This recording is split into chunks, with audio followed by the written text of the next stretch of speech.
So this completely slipped my mind, guys, but I just now thought about it. But let's talk about it. Let's dive into it.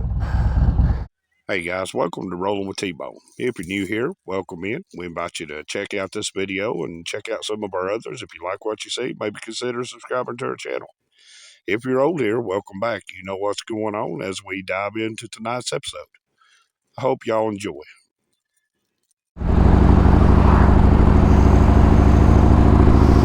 Alright, maybe we're recording, hopefully.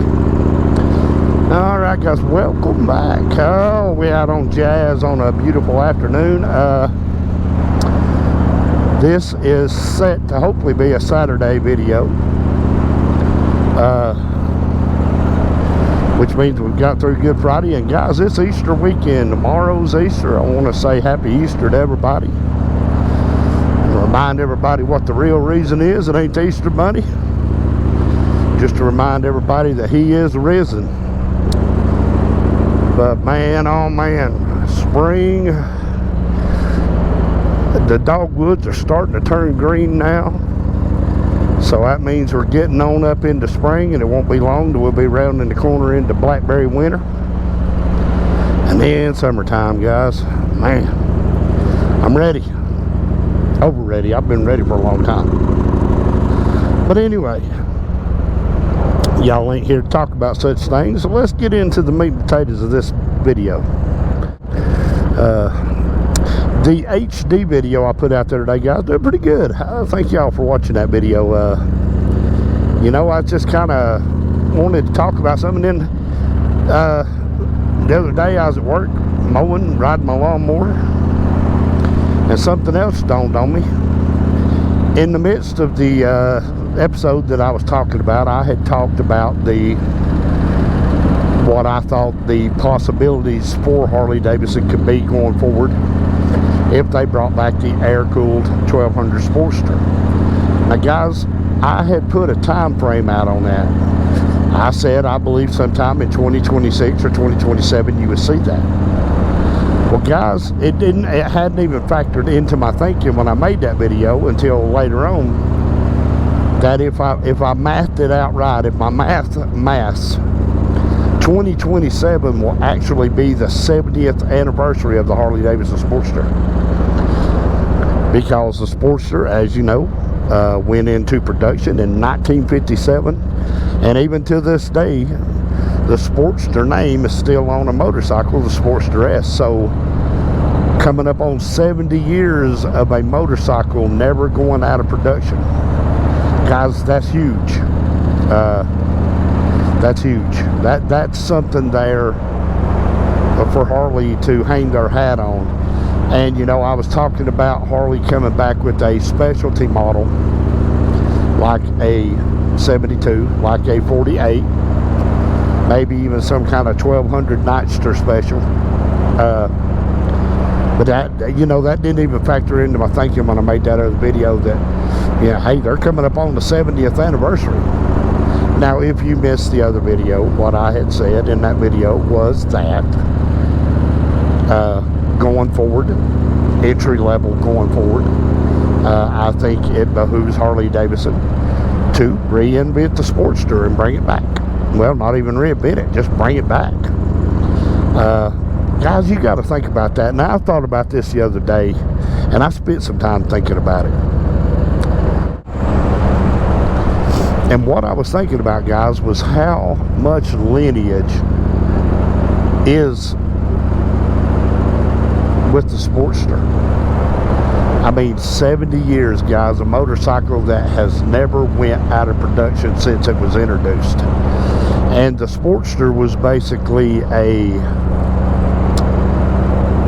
they had a little roustabout motorcycle, Harley did, before the Sportster. And then they kind of graduated into the Sportster. And guys, you know, outside of going from an Ironhead to an Evo, some body changes. In the later years, they changed the tank around. But for the most part, the Sportster's been pretty well much unchanged for 70. Well, it's changed a lot, but the premise, the base has been the same for almost 70 years. Now you think about that, and you think about what Harley-Davidson can do going forward to help their situation, maybe even save themselves. So when you really dive into that, and I remember, I said in that video, if you remember, that what we don't need is Harley-Davidson to come out with a bunch of BS apologies. What we need is for Harley to come out and just put out affordable motorcycles. And man, what a way to get back into, what a way to try to start winning back over your core audience. But because you got to think about that, and you got to put that into perspective.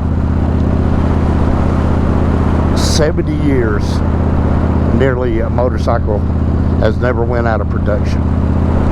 Now think about all the other models that have come and gone with Harley-Davidson: Honda, Kawasaki, Yamaha, Suzuki, Triumph, Indian. Think about all the other models that have come and gone. And then there's the little Sportster just doing its thing. And you have to get to the core question: why did the Sportster stay so popular for 70 years? Because it was a hard bike to beat. Because it was a entry-level motorcycle. And it wasn't, man, guys, we've talked about this before in the past with the Sportsters. I'm a Sportster fan. I wish I had another one in the stable right now, but I will someday. I'll have another one in the stable. But you can chop. They can be choppers. They can be bobbers. They can be cafe racers. They can be trikes. That's the Sportster platform is so universal.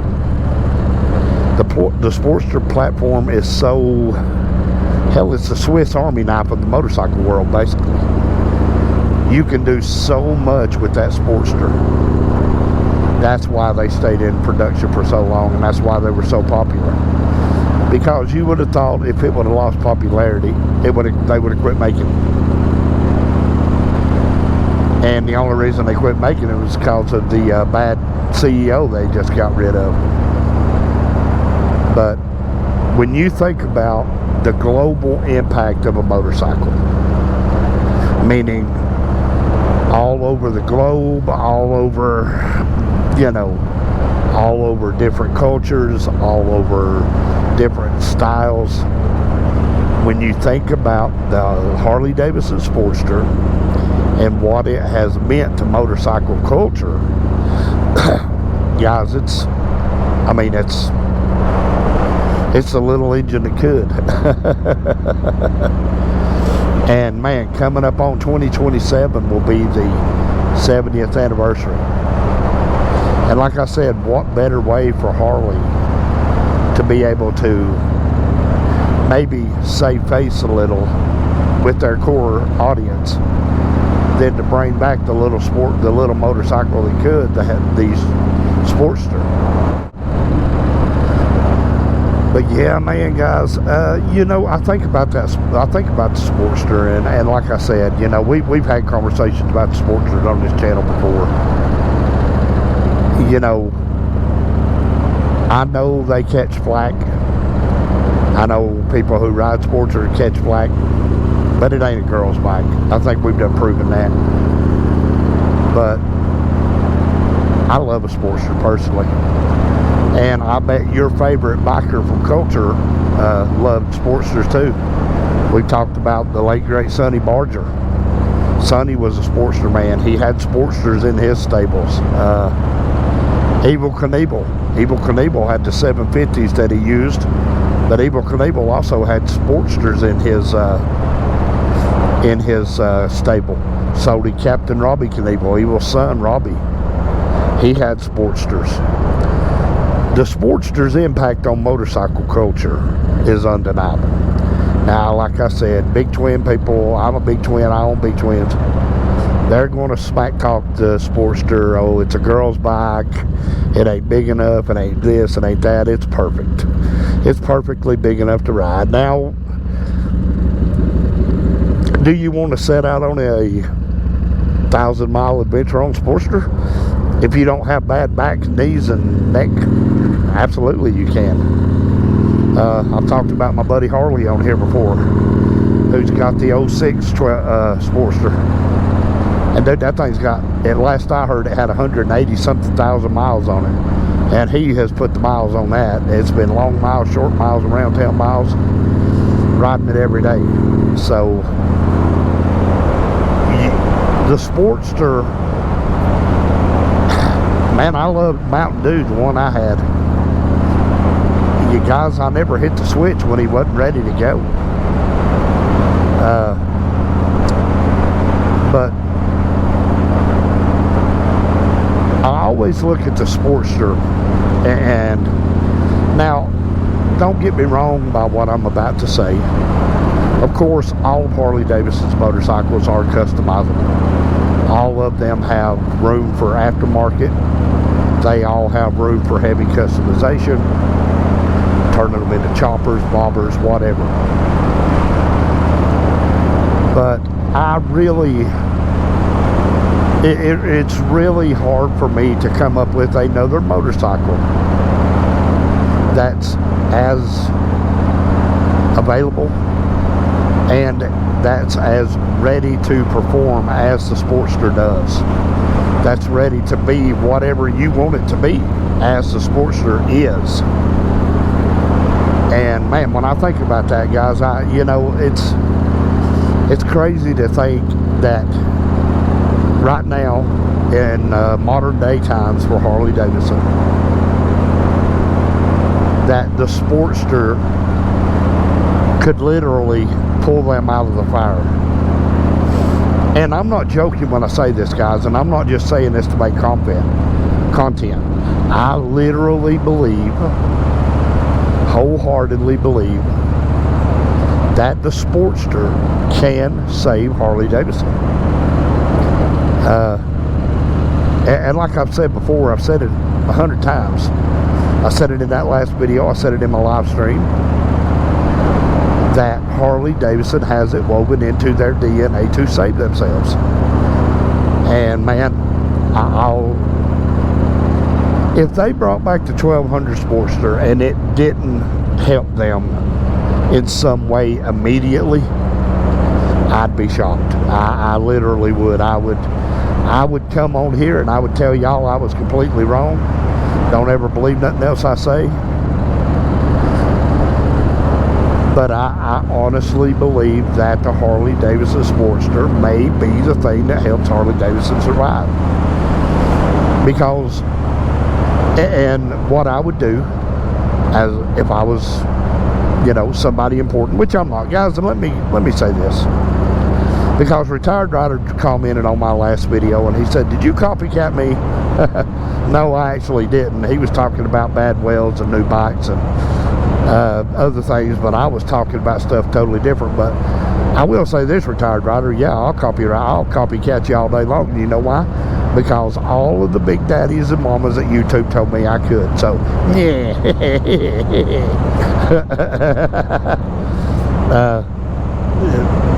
Like we can really copycat each other.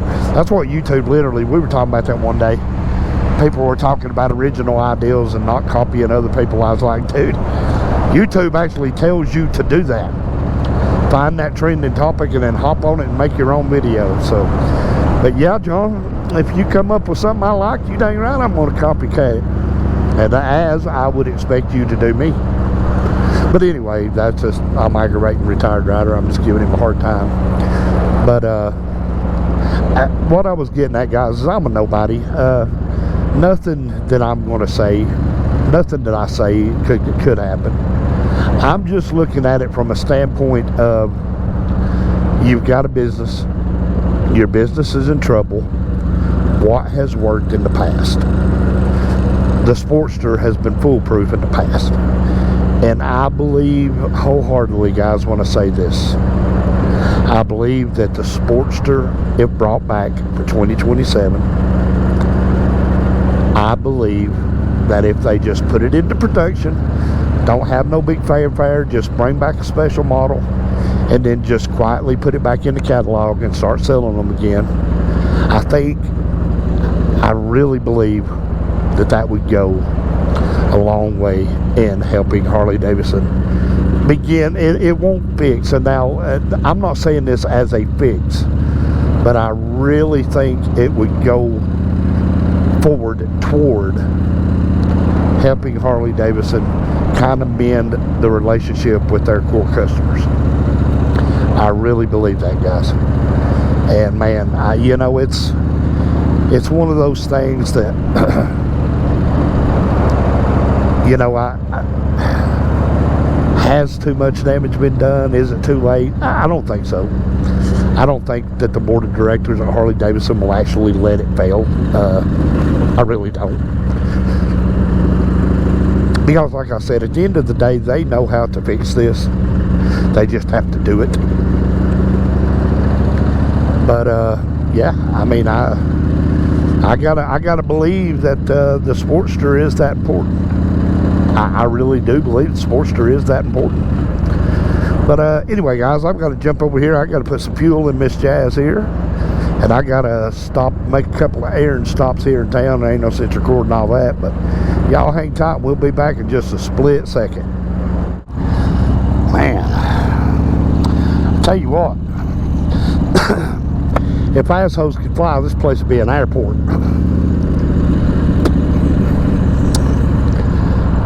Oh, road work, people work, butthole work. If I ever win the lottery, I wouldn't announce it, but there would be signs. A big long post on YouTube that says the following people can kiss my ass alphabetically. Anyway, get back in a good mood here because we are talking about the Sportster. Yeah, guys, like I was saying, man, I don't know another motorcycle platform other than the Sportster that can just be whatever you want it to be. So, you know, and I know now, I know some of y'all, T-Bone, how do you know all this? Do you really think they're going to do that? Man, I hope so. You know, everybody keeps talking about the prices. What's really going to hurt Harley? What really has hurt Harley? And it's kind of something that shocked me. I didn't actually see this coming, because I always figured, kind of like a lot of people in my generation, Gen X, we always kind of figured that there would always be a market for used Harleys.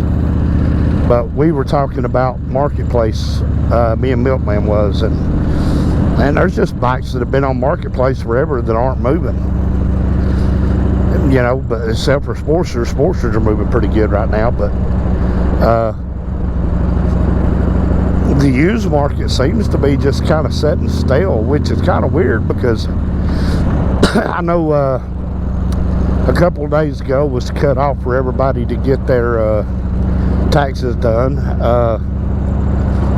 Usually around March, April, and May, you kind of start seeing the market pick up a little bit. You start seeing things move, but now this may not be this way in everybody's area, but I usually pick out key things on Facebook Marketplace to kind of watch what the market's doing. And man, I've been watching some bikes now that have been on Marketplace that have been there for, geez, 8 months, 9 months. And they're not really priced out of their range right now. And they're just not moving. You know, I don't know. I kind of thought along the lines of what everybody else thought. I kind of thought maybe after, you know, after the election and after things settle down a little bit, that things will start picking up. But because it was brought to my attention in a conversation that maybe that's why, from someone who flips motorcycles and sells them, that's their business, that you know, maybe that's where Harley's hurting us, is the stuff that they have done in the corporate level with everything that's went on. Maybe that has trickled down to hurt us, to end up hurting you and I on the UC. Because I'm going to tell you something, guys, I will never own a new motorcycle. And I know you're out there saying never say never. I'm telling you, I will never own a brand new motorcycle. I'm just simply not going to pay those kind of prices. I've had good luck out of used bikes. I can work on them if I need to, but I'm just not a new, I just can't see paying the prices, guys. It just, as much as I love to ride, I just can't see paying these inflated prices. I'm just not going to do it. And I've been thinking now, sorry about that, guys, I've been thinking for a while that the motorcycle prices were inflated, even before the sweet and sour sniffles came along, and now everything's inflated. But it's kind of one of those things where if you watch the market, you'll see choppers, because I've been watching Salty Badger's interviews that he's been doing, and he asked each person that he interviewed, do you think choppers are coming back? I don't really think choppers have ever went away. I just think they're like everything else. They're kind of like the baggers and the big wheel baggers and customs and cafe racers. Everything kind of swings back and forth. It'll go out of style for a little while, or it'll slow down, and then it'll swing back in. It's according to what trends. And for a while, the Dyna Bros were trending with jacking up the Dynas, putting them crazy paint jobs on them, and drifting them, and stunt biking them. But now I think that's kind of swinging away from that trend, because a lot of people I've seeing get Dynas, they're doing more classic stuff to them, like lowering them.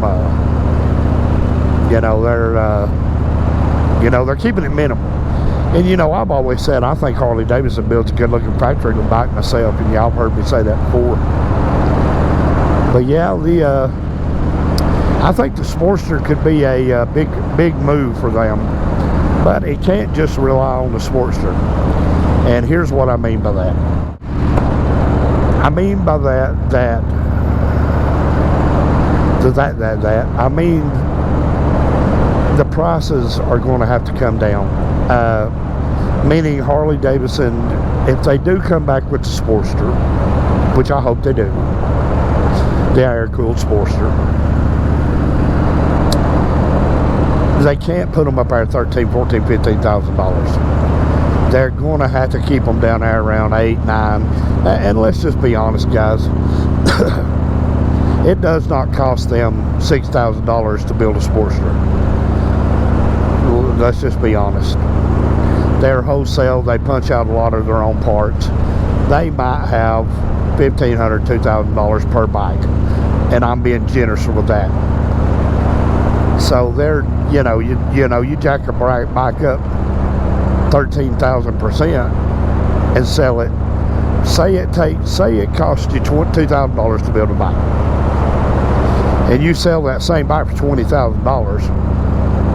That's ridiculous.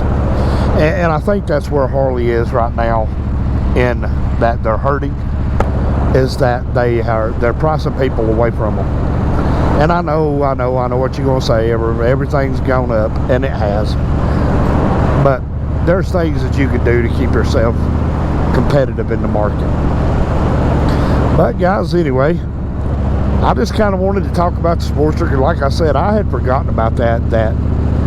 I had forgotten that 27 is going to be the 70th anniversary of the Sportster. So we'll see what Harley-Davidson does. We're on the upswing now to see what they do after this and who they appoint as CEO, and I'm sure all that'll be trending news when it happens. But guys, happy Easter.